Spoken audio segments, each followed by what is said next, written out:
This is the Kia e-Niro, the much awaited fully electric version of their popular compact crossover. It started out life as a hybrid before graduating to become a plug-in hybrid, which is still available for those not quite ready to go full EV just yet, and now there's this for those who are.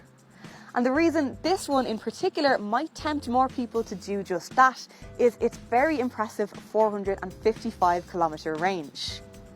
Much like the Hyundai Kona, which launched earlier in the year, Kia have managed to bring the price of long-range electric motoring down to a much more accessible level than what it was even this time last year, with a starting price of €37,500, including current government grants. Now, there is also a shorter range version available, which will still do a respectable 290 kilometres, and that starts at €33,500. But today we're going to have a look around this long range one.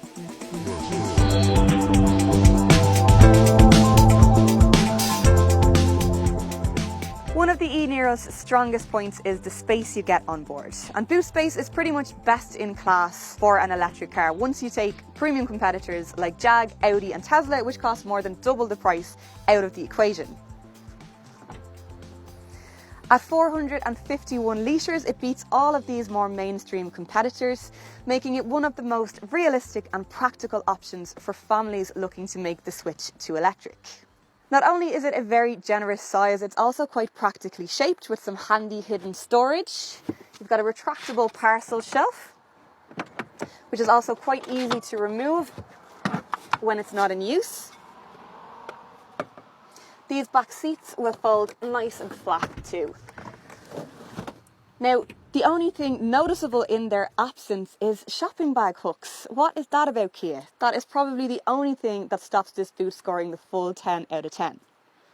Space for rear seat passengers is pretty good, with generous levels of both leg and headroom.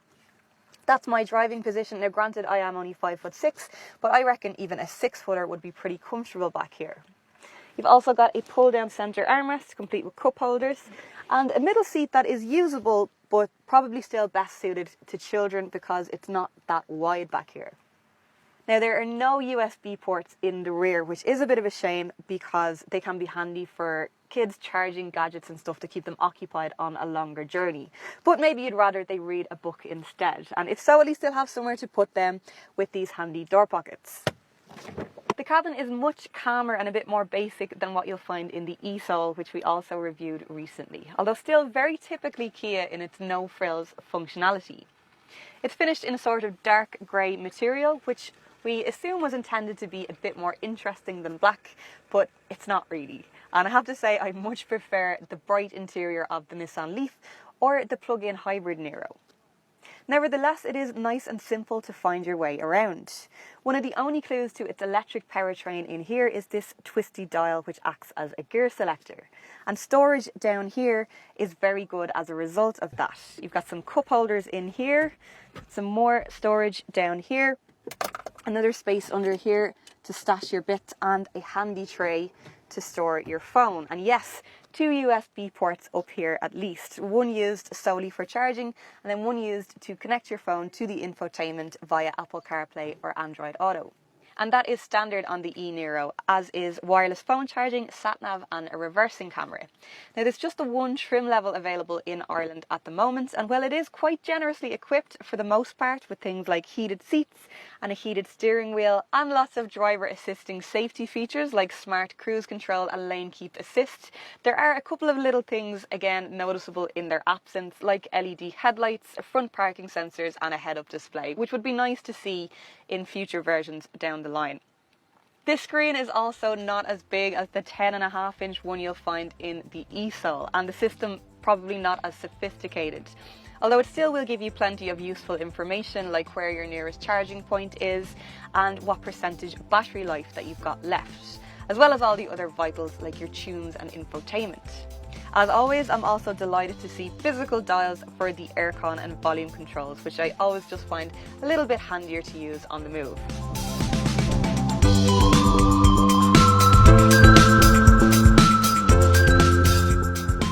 It's got the same 64 24 kilowatt hour battery as the e-Soul and the Kona EV, although somehow it's managed to eke out a slightly higher 455 kilometre range in the official WLTP tests. But like anything, that figure should very much be taken with a pinch of salt and treated like an estimate, because it can depend so much on where and how you drive it, your driving style, and even external factors like temperature can have quite a large effect. My average energy consumption for the week so far has been 15.3 kilowatt hours per 100 kilometres, which should make me more than capable of completing about 420 kilometres or more on the one charge. And now, depending on how long your commute is, for a lot of people that will equate to just the one charge a week at a cost of about €6 on the Night Saver electricity rates. And that is on top of all the other benefits like half-price tolls, low motor tax rate of just €120, and of course the initial €10,000 in grants off the initial purchase price. So in terms of incentives in Ireland right now, we're pretty much as good as we can be when it comes to electric cars. And the potential financial savings are very real, providing of course you can afford that higher initial purchase price. As for what it's like to drive, like most electric cars in this price bracket, it's a little bit unremarkable, although those who haven't had the pleasure of driving an electric car yet will no doubt be impressed by the novelty of its quick and silent power uptake and the whole effortless feel that comes with that. It's also got the equivalent of about 200 brake horsepower and 400 newton meters of torque available instantaneously, so it does feel very nippy and can complete 0 to 100 kilometers an hour in just 7.8 seconds. It's quite similar to the Hyundai Kona EV in how it handles, in that because of that big old battery pack, it's got quite a low centre of gravity, which does give it a nice planted feel, and that combined with all that power can make it quite enjoyable to drive on the right road. Although the downside is it can also make it feel a little bit fidgety over poorer road surfaces and suburban ramps, which it really does not like. The steering also lacks enough feel to be able to call it truly fun to drive. But in terms of comfort, refinement and safety features, this is just about as good as you'll get for a car of this capability at this price point.